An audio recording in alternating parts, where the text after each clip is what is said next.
C'est genre deux personnes qui parlent et il y en a un qui dit c'est quoi le secret de la réussite?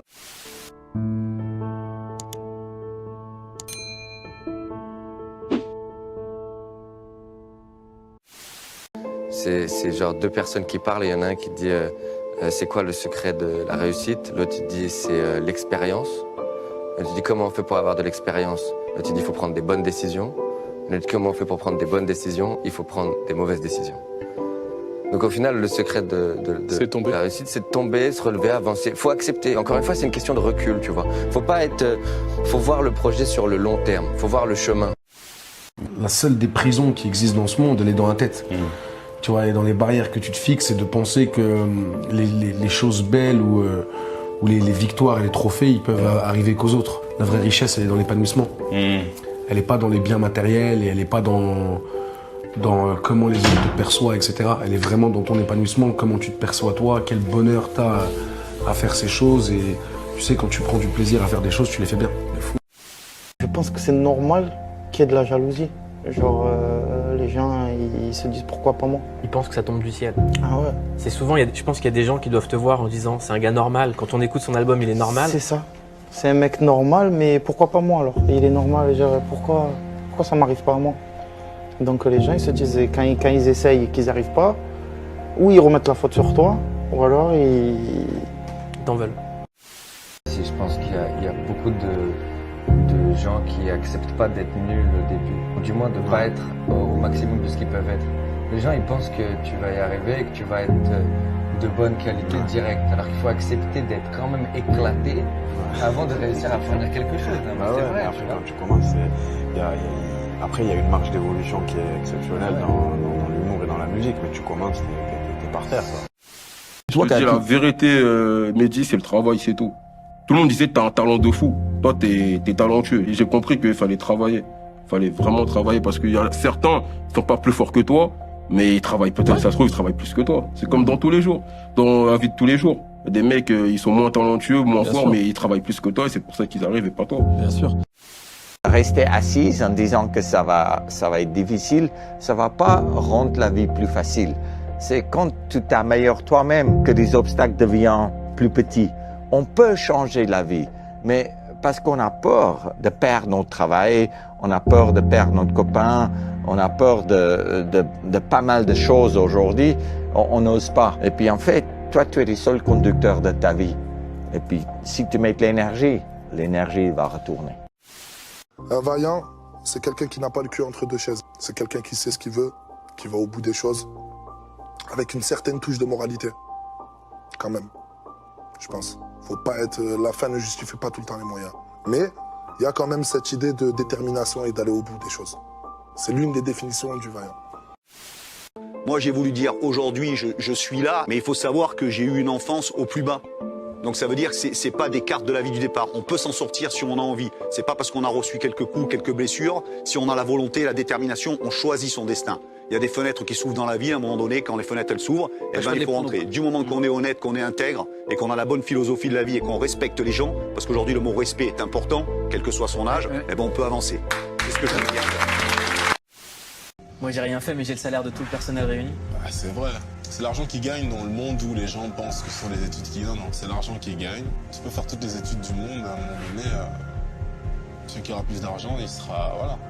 Mais c'est toi et ta propre personne qui peuvent apporter une plus grande lumière que ce que tu penses. Si vous prenez même l'exemple très simple de quelqu'un qui fait du ski, si vous faites du ski, du slalom, si en passant une porte de slalom, vous pensez à la porte à laquelle vous passez, vous allez tomber. Par contre, si vous pensez à la porte d'après, vous allez passer. C'est toujours en pensant à après qu'on réussit le présent. C'est quoi le sens de la vie? La vivre. Il faut vivre la vie, il faut aimer la vie. Il faut se dire que c'est une chance de vivre et tout le reste vient après. Les justifications, les problèmes.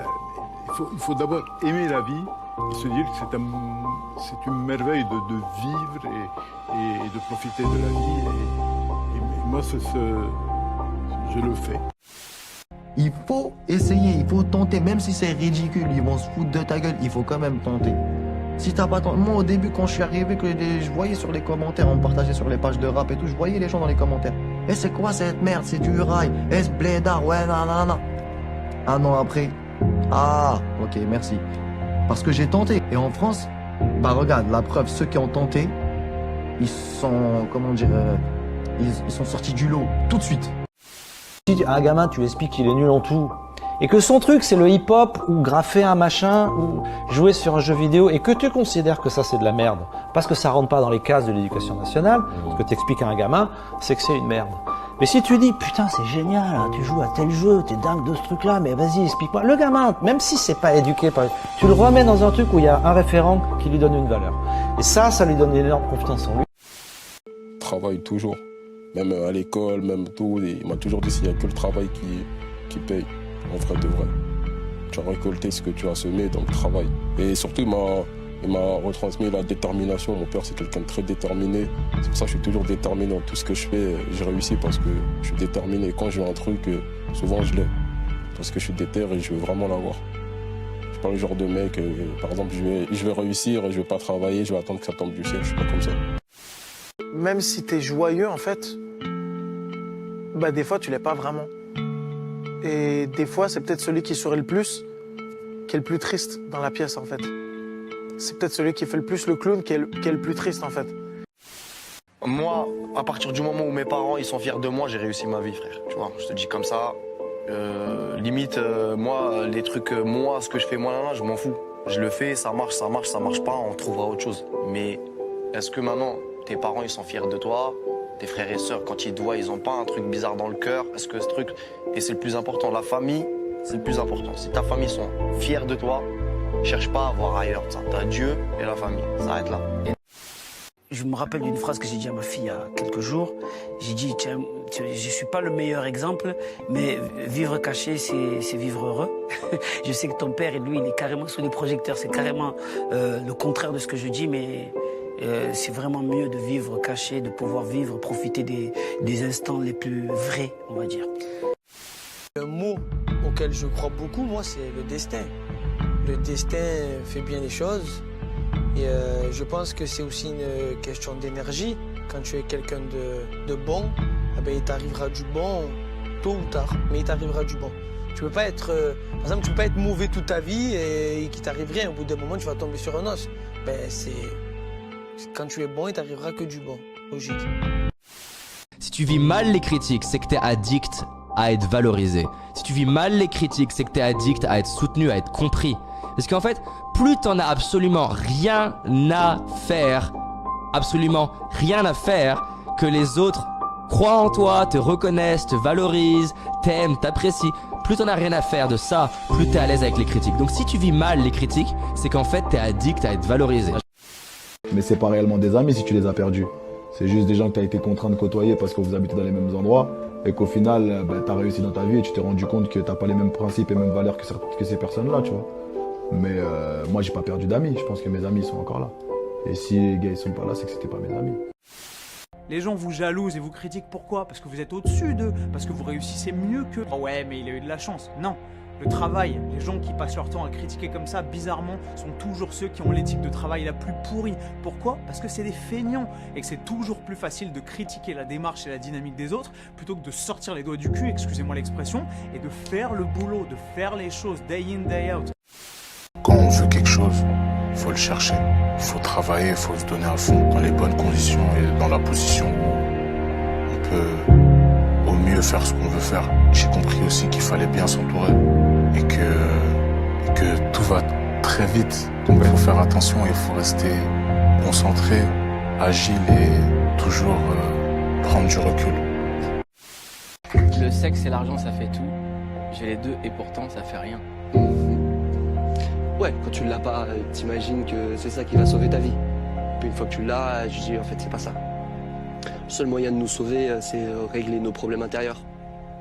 Elle est belle celle-là. Ouais. L'école dans la vie d'un jeune, c'est comme une mère. C'est une mère qui te met au monde, donc ça veut dire que lorsque tu nais, tu es habitué d'avoir une mère à côté de toi. Et l'école, c'est un peu pareil. Depuis que tu es petit, tu vas à l'école.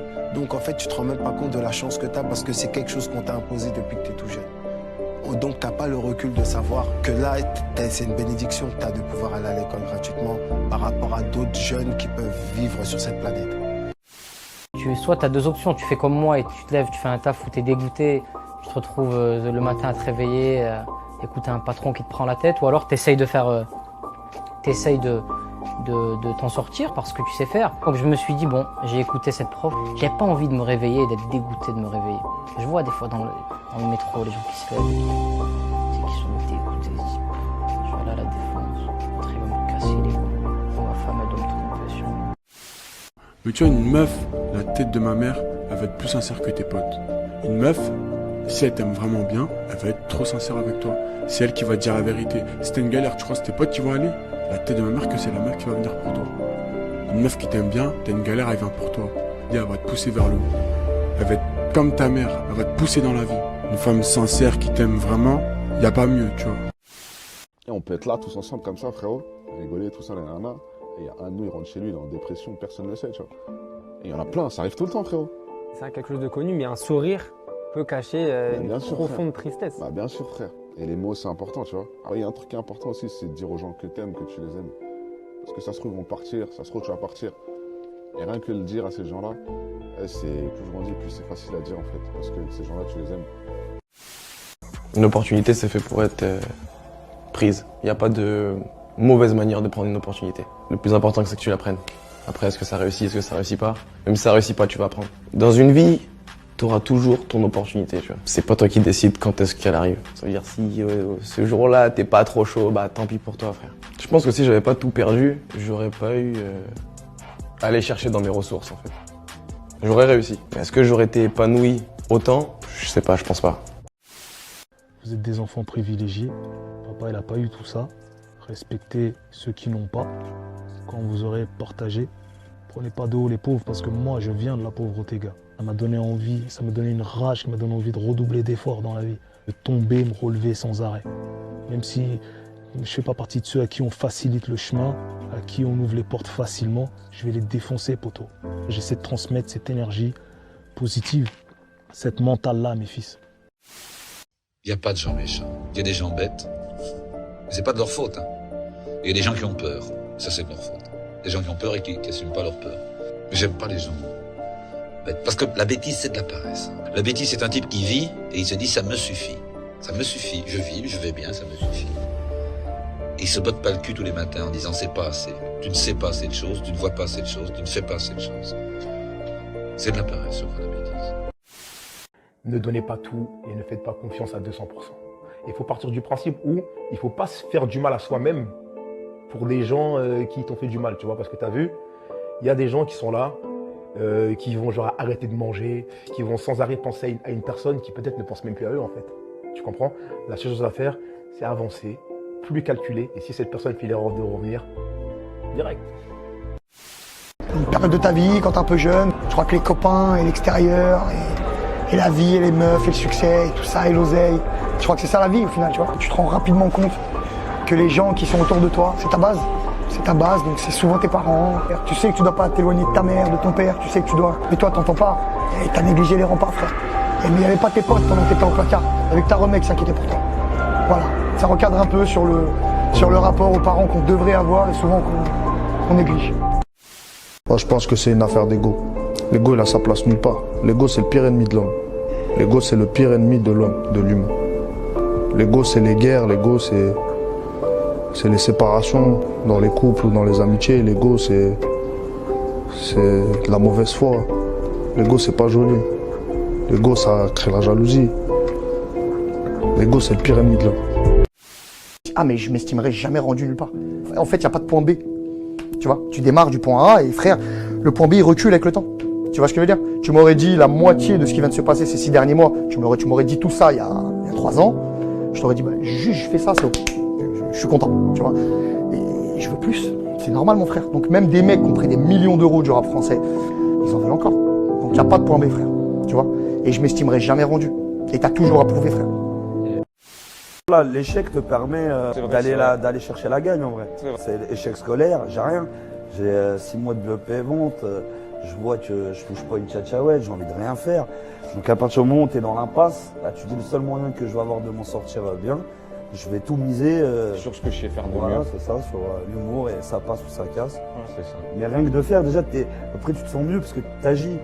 Même si ça marche pas, t'as pas de reconnaissance, tu traces, tu te dis ça merde. Après, le truc de dire... À quel moment tu considères que tu as réussi? Quand ma famille elle est à l'abri. Aujourd'hui, en plus, les artistes ou même les nouvelles générations, ils utilisent beaucoup le terme j'ai percé ou la réussite. Et pour moi, c'est une vision un peu erronée, tu vois. Ils confondent la fame à la réelle réussite, tu vois. Tant que la situation de ma famille elle n'a pas changé, j'ai pas réussi. Parce que moi, mon but, c'est mettre à l'abri ma famille, en fait. Donc tant que ma mère elle n'est pas sortie de son HLM, tant que mes frères et sœurs ils sont pas au max, bah moi j'ai pas réussi. Je pense que ma réussite, je la vois à travers les autres.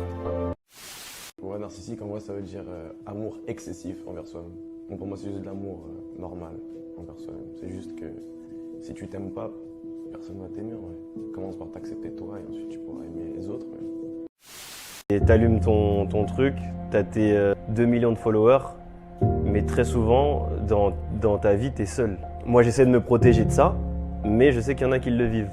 Des stars et des influenceurs, tout ce que tu veux, et ben leur vie, c'est les réseaux sociaux. C'est je vis pour avoir des likes. C'est très dangereux. Quand tu es avec tes proches, les repères, ça bouge pas parce qu'ils te rappellent qui t'es, d'où tu viens et là où tu avais envie d'aller. Travailler, ça rend heureux. Parce qu'en travaillant, on atteint ses objectifs.